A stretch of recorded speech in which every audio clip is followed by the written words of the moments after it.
Welcome to our greatest American art form. The mixtape. Now, for all of you kids who don't know, Traditionally, a mixtape is a homemade compilation of media from multiple sources, recorded into a medium like a CD, a VHS, or cassette tape. what we are presenting to you here is something we call Mixtape Therapy, A collection of authentic conversations, often wacky conversations, inspired by what inspires us. except instead of a cassette tape, we are bringing you a podcast So just as you might share a mixtape, we share these conversations with you. in the hopes that they spark a similar connection to the good old mixtape. Now, join us for a little for some mixtape. Mixtape Therapy. All right, that's good, Kanye. This is so exciting, isn't it? I love it. Yeah, can you believe it?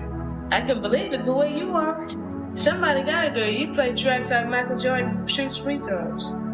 Anybody does something that much and that long and it's that good, it's gotta pay off.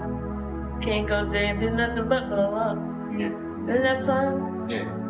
The main thing is getting to do something that you really love to do. So do you think I come off too arrogant? No, come off just right because it's what's inside. Because you can't be a star and not be a star. You gotta have some oomph about you. You don't want to just go saying, "Oh, I'm just really not all that," but thank you anyway. Nothing like that. I'm not saying come off like that. I think the way you are handle yourself is really just perfect. Before we get into this song, I've been having a real problem with inside of conversations with people feeling like I have something to say, Ooh, same. right? Because I'm kind of like, none of this matters. None of this conversation, like our opinions at this moment, how upset you get about like whatever. Like, I mean, it's relative like in time, right? And so like, what am I going to add? Like, what am I going to add to this conversation that's going to be valuable? And so, I There's do much still, metacognition going on. what's that? Do you know what metacognition is? When you're thinking about your own thoughts. Well, but I To the think that's, degree that you can't just let things out, you're always thinking like, okay, is what I'm thinking or saying valuable, interesting in any way, shape, or form? And it's a good thing, right? It's demonstrating that you are introspective and thinking about what you're saying and being a witness to your own life and your own thoughts. And I found it can be incredibly stilting in terms of being able to engage in general, because you're constantly questioning whether what you're thinking you're saying is important, which can just shut down all communication. well, I think part of this is like watching myself on film so much. Mm. Like on the podcast and these podcasts, like watching myself so much, I'm like, yeah, like what you said was right or interesting but like, you know what I mean? It's like it was just, it was a moment in time as something I said in an opinion. So like how much stock do I need to put into that? And like, and I guess it also has made me go, well, don't say something until you really feel like you have something I don't say profound, but like something really to add to the conversation.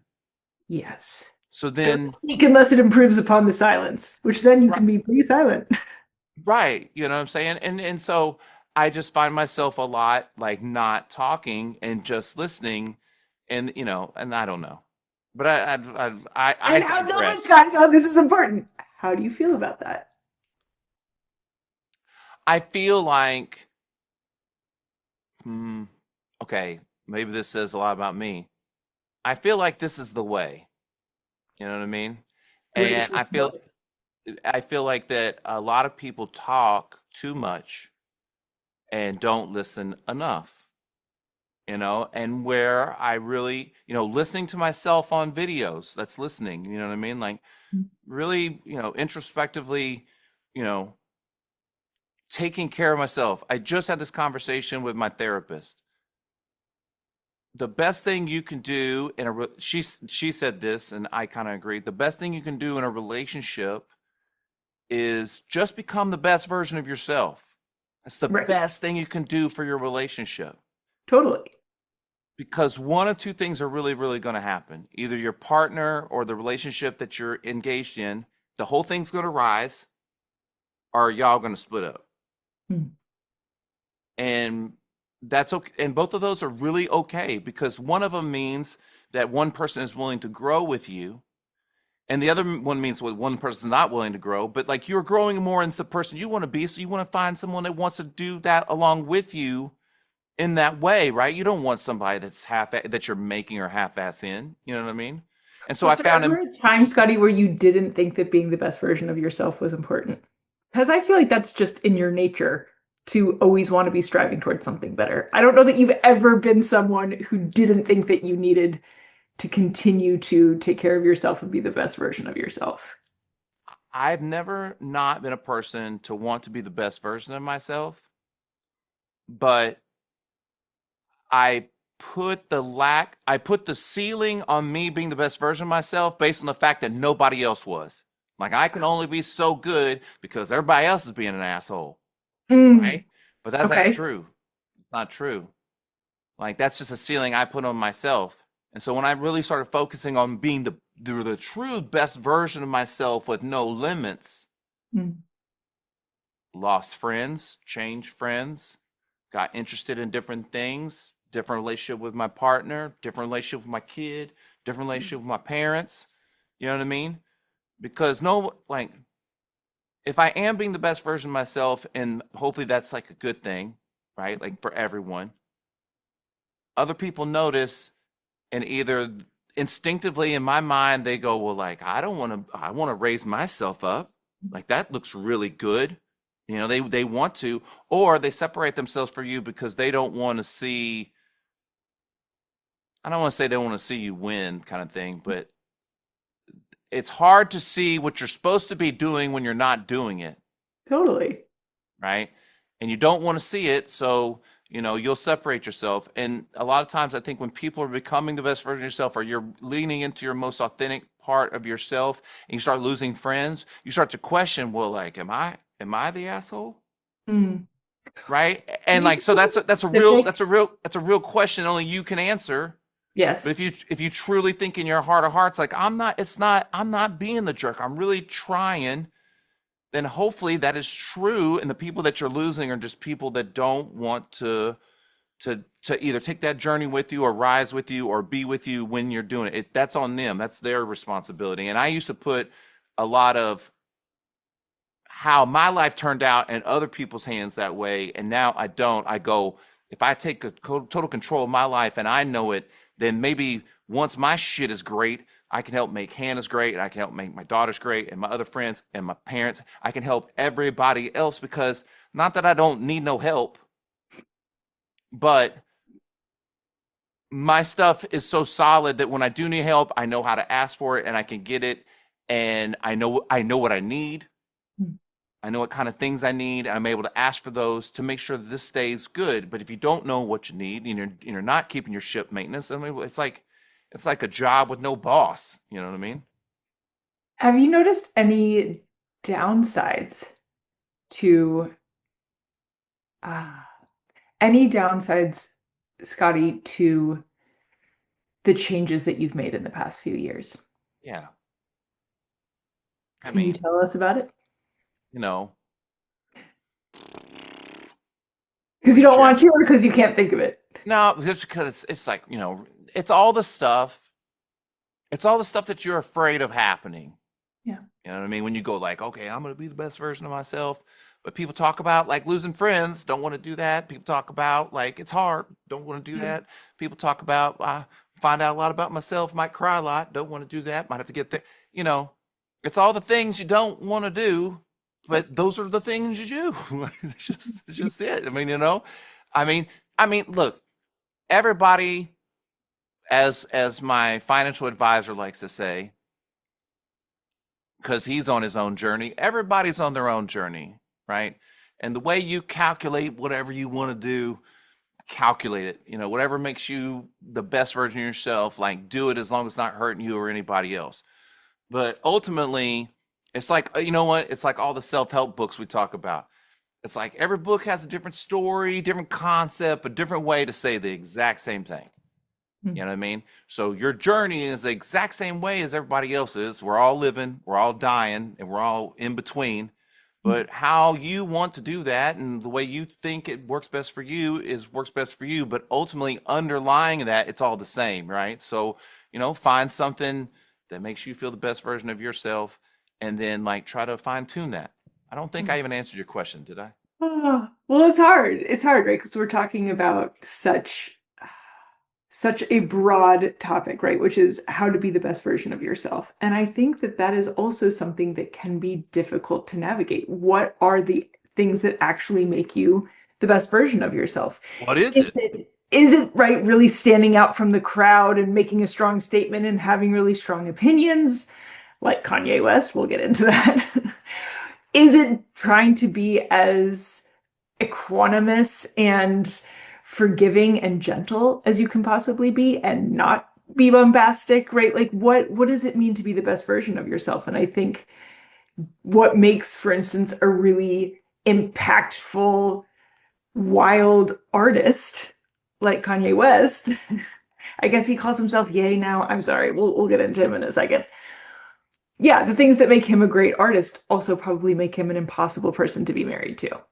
And so I think you do have to choose what is the best version of yourself. Is it how you show up interpersonally? Is it reaching high levels of artistic success? I think having it all is somewhat of a fallacy. So let's dive into this song first of all, because Okay. it made you cry. So I just listened to it before we started. Okay. Because I just wanted to like read the lyrics and double check. Started yep. crying again. And then I was just like, Hannah's gonna have to like carry me through this whole like episode. Like I'm not, Oh, but then good. get, You know but I then love to getting on, empathize. but then getting online with you, I feel much better. Like I feel like I was kind of heavy hearted, you know what I mean? And like I feel better in us chatting. Good, So good. anyway, But I also want to let's go into the heavy-hearted thing because I think that's what mixtape therapy is all about. And this is what makes our conversations interesting, even though it'll be uncomfortable for you. So take one for the team, Scotty. oh, I And don't let's care. What- take one for the team and take us into what feels so heavy about this for you. I, I, it's weird to say I don't know, but let me just say this and maybe we can discuss it further. When I hear the song and the song, like I didn't realize there's not very much to the song. Like the song is pretty Oh, much like half of like a little song, and then it's this conversation between him and his mom, right? And the two things I'll quickly say: one, no shade on my mom, but I just wish she would have talked to me like that. mm, You know what I mean? I wish she would have encouraged the things that I was now maybe there's a responsibility that I needed to show that I was interested in those things, but like in my mind, especially at the time and the place and with my parents, I was like, well, these things aren't really a possibility. Like, I mean, I'm talking about it, but it'll never she's right, kind of thing. And so that positive talk, and then I think what really touches me is because I think about how I talk to my daughter mm. and just the things that she's passionate about, whether it be like right now it's cats. You you know what I mean? She's Hi, real girl. she's Yeah, passionate cats are about the best. cats, right? Or her singing or whatever else it is. I just want to talk to her in a way that she feels empowered, understands the responsibility, because I felt like in that conversation they have at the end, the thing that makes me cry almost every this is crazy. The thing that Mm. makes me cry almost every single time, even thinking about it right now, it makes me like kind of feel. She goes, he goes, so do you think like am I too arrogant? And she goes, you can't be a star and not have some oomph about you. Mm. And in my mind and the way I feel, if we're all the main actors in our movie, your oomph is your authenticity, Mm. right? It's what makes you you. And Kanye's is big, you know what I Yeah. mean? But also, my little opinion, like, the guy's a musical genius. Like the guy's a Totally. genius. I mean, like it's like that. I mean, and I love his music, so I'm so biased, right? But like, you can't you can't reach your full potential without taking chances Mhm. and risking. And like that's just your regular everyday life. Like if you're me becoming the best version of myself. Okay, so what's hard about it?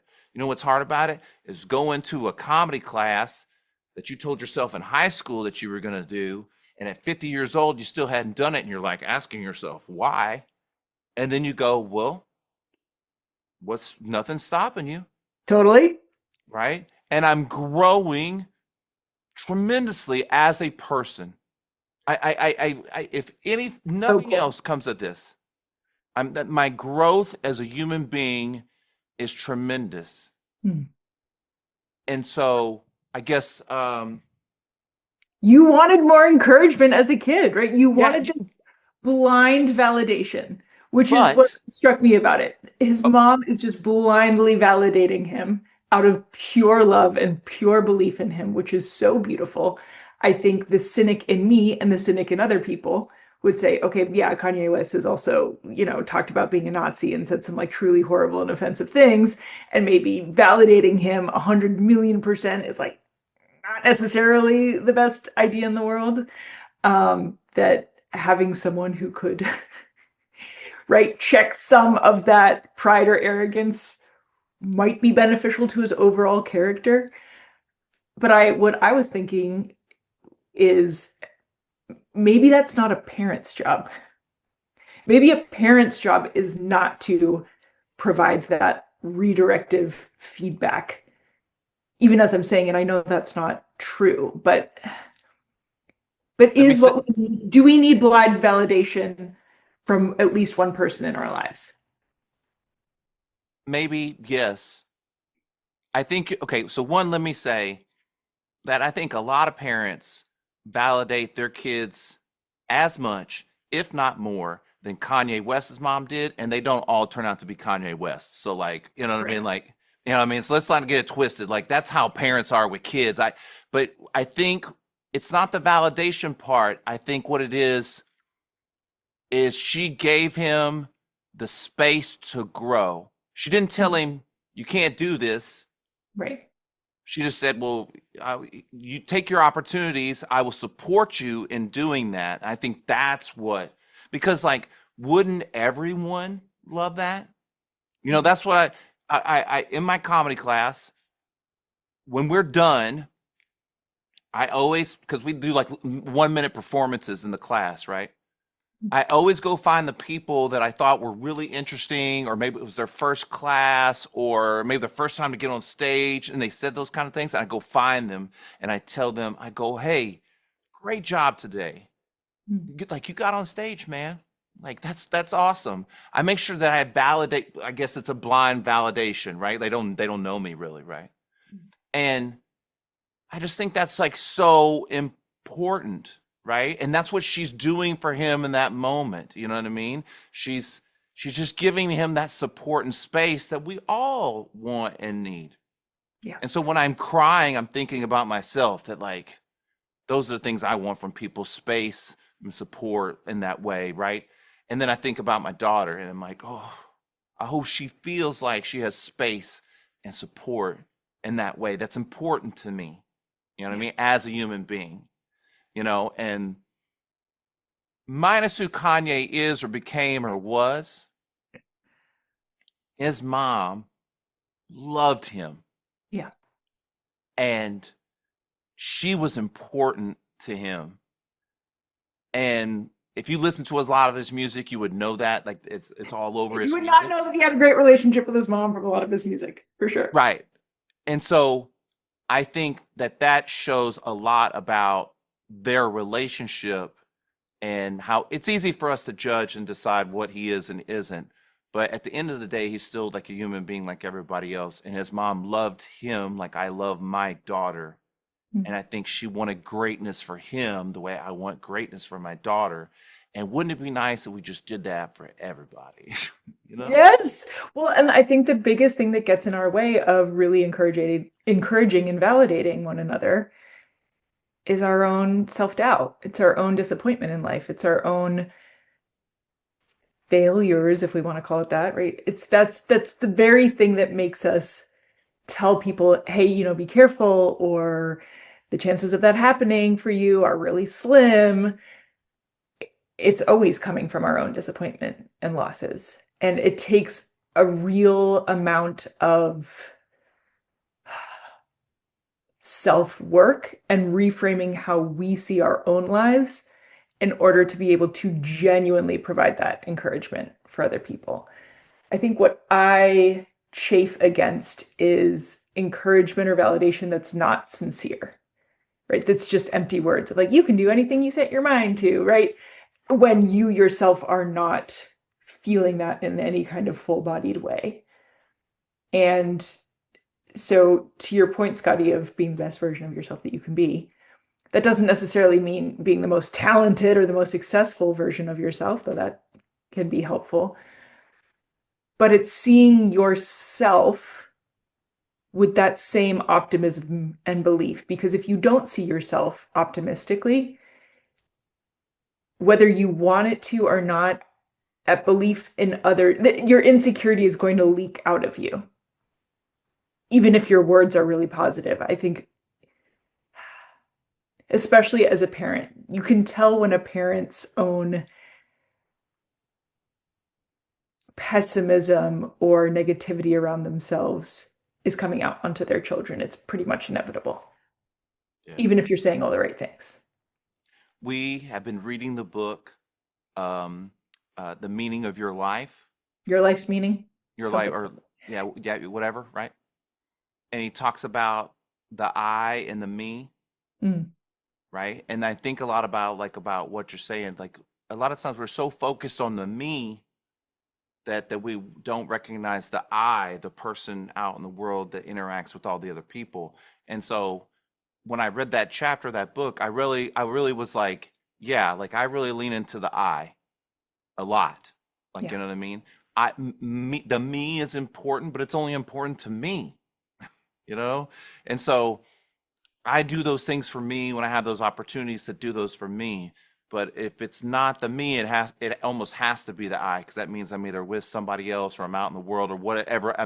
It's not something that I've decided that it's the way I can go to the gym and not really talk to anybody and engage anybody, because that's like the me time, and I don't owe anybody anything in there, and I do, because I understand the importance of I. But sometimes I'm like annoyed by it, because I'm like, this is the me. This is not hurting me or anybody else. It's actually benefiting me and everyone else. Like, this is important to me. So I'm going to do this just with me, And I'm not going to be outwardly focused, and I'm not going to try to make anyone's day any better. I mean, just like, I'm not going to be an asshole. Yeah. But I'm just not going to go out of my, I'm not going to make conversation. I'm going to open doors and be polite and say yes and yeah.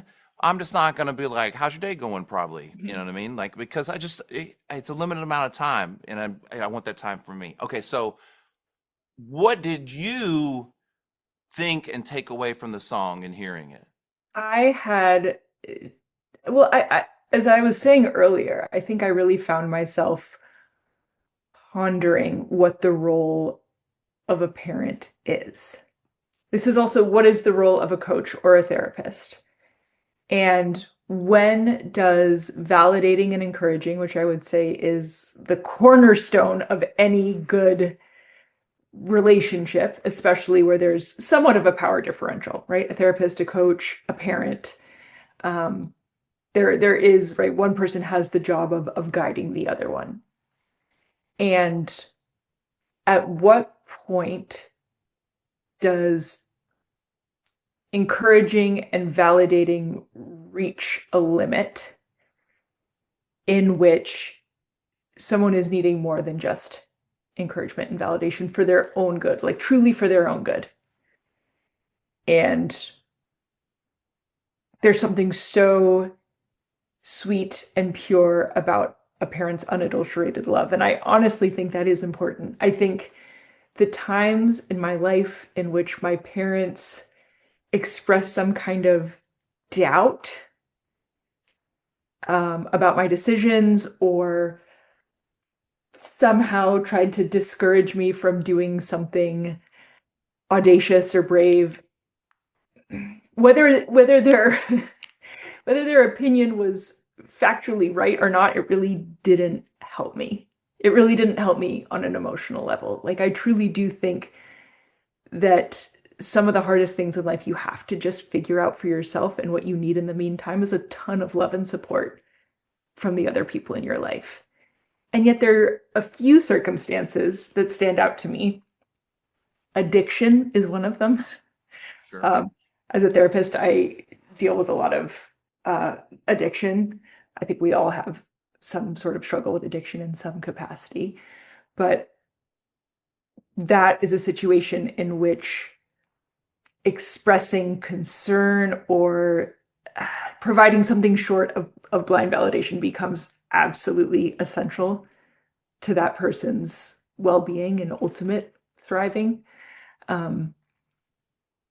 And so, yeah, that's where I found myself going, was because as a therapist, I struggle with this a lot.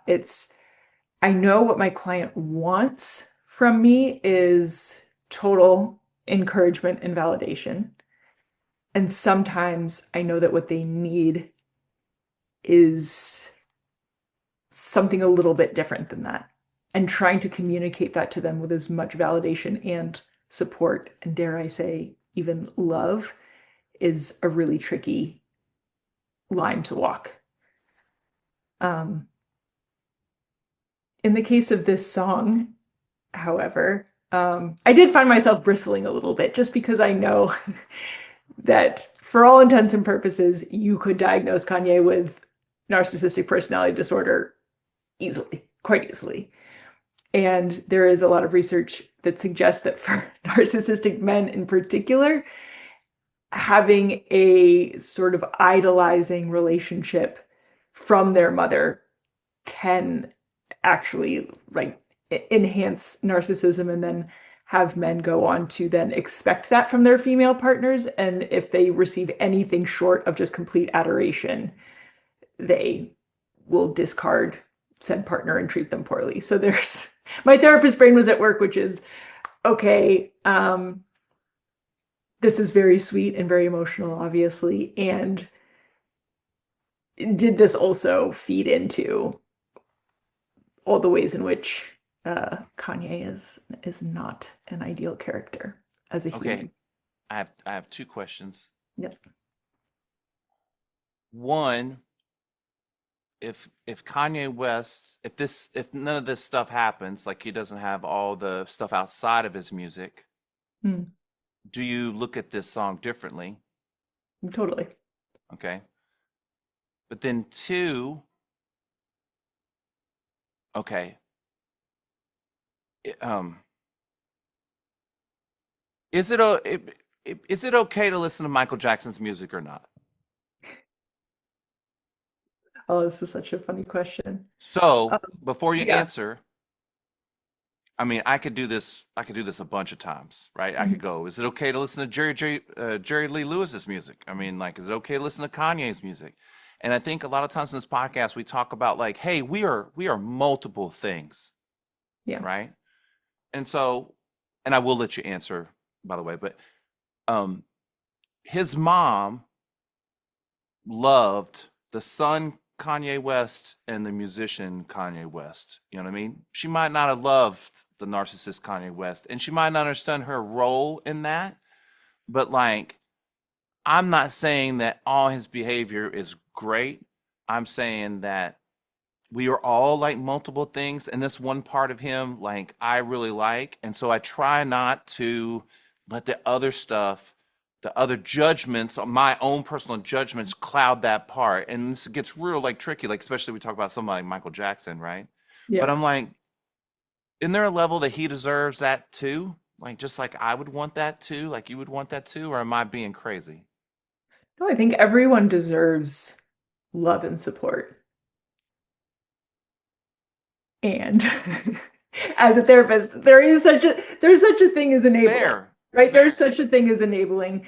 And in being overly, and I have no idea what Kanye's relationship with his I mom don't is. need. I don't Right. either. But there are cases in which, right, being overly permissive and not holding boundaries with your kids, especially, not redirecting their behavior, right, really just kind of giving into whatever the person wants to do, even if it's destructive, is harmful. And so, Sure.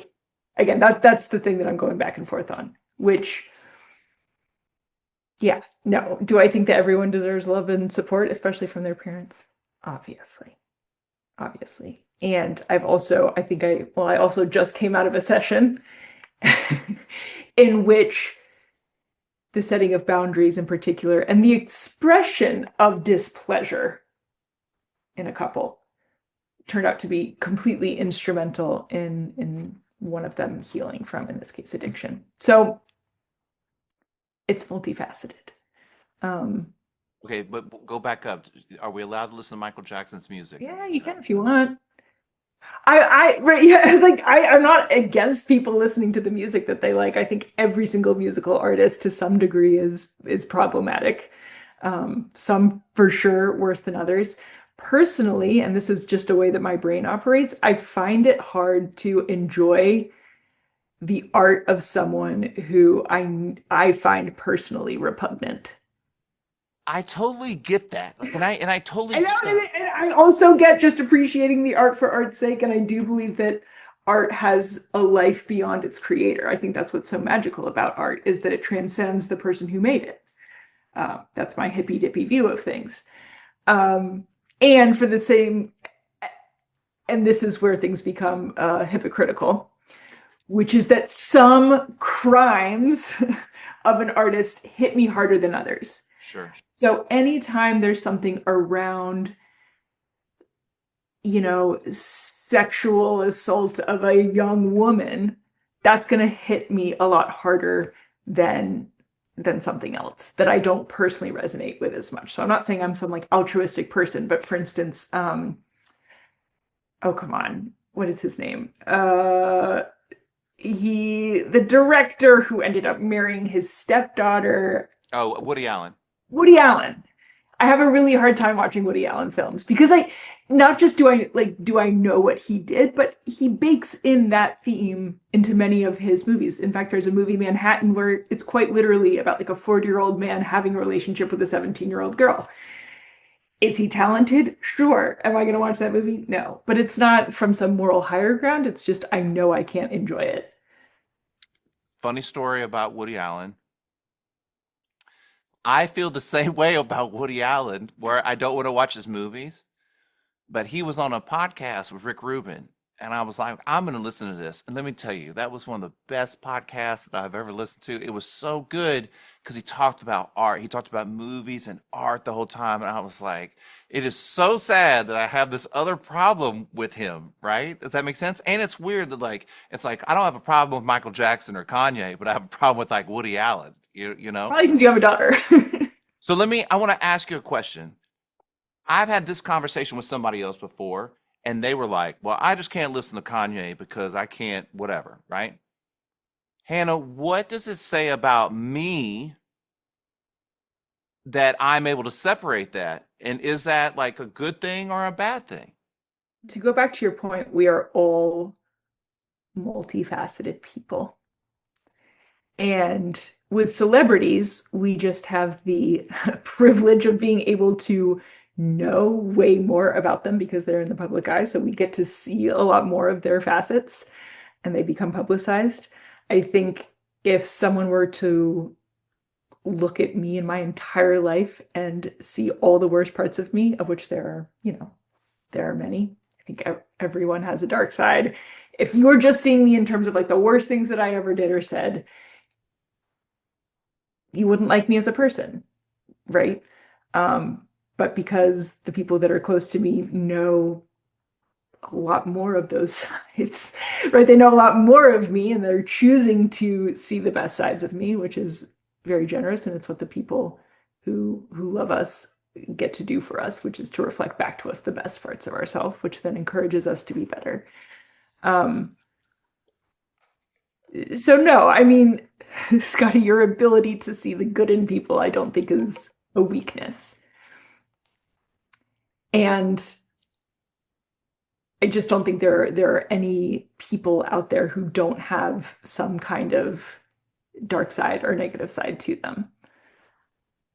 I think There's plenty of people that don't do anything wrong, and I hate their music.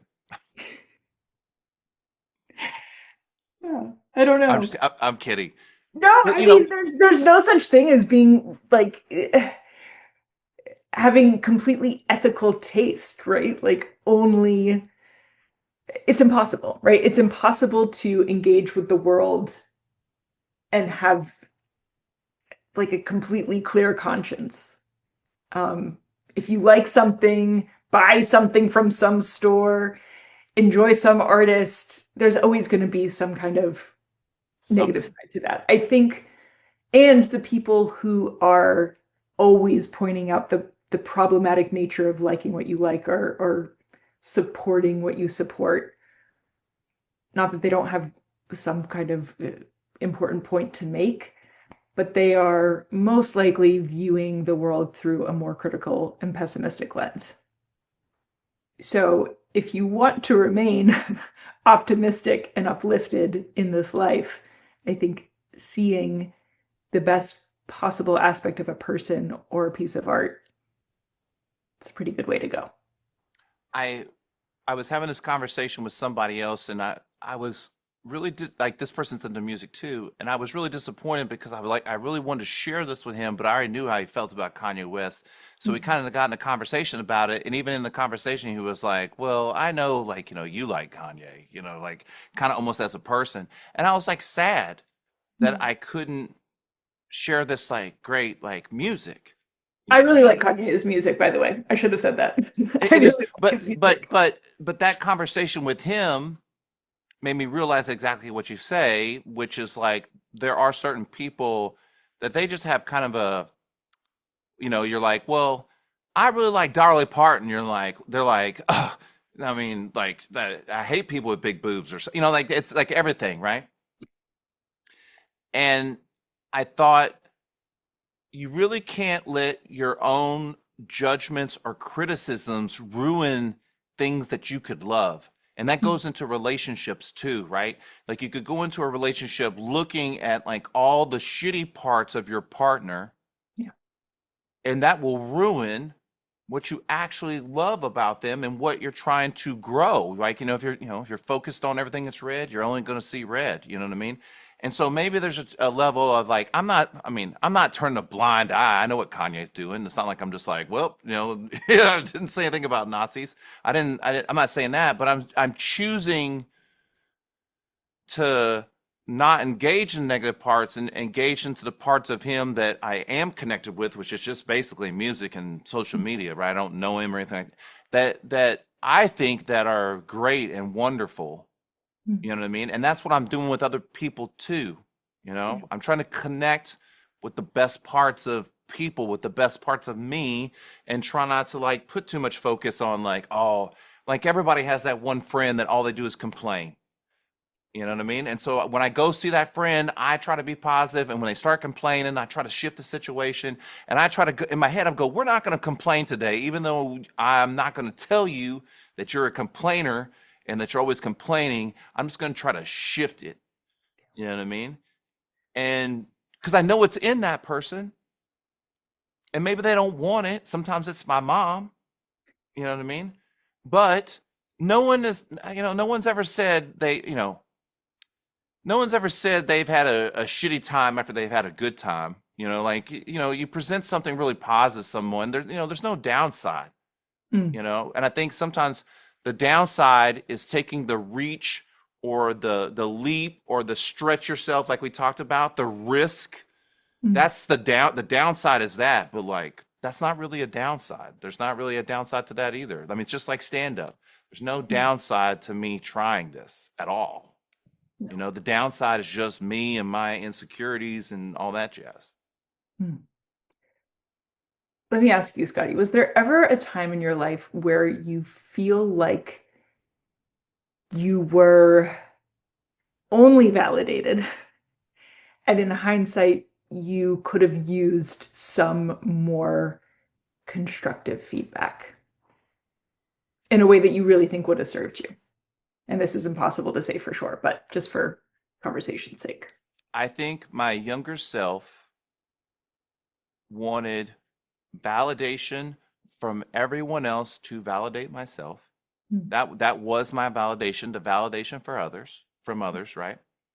And when people didn't validate me, but possibly gave me constructive criticism or criticized, which you could also just use as constructive criticism, I took it negatively and was like, fuck you, argue my point, defend my whatever, instead of going, the person's giving you something of value, you have to get the value out of it. You know what I mean? I was just like,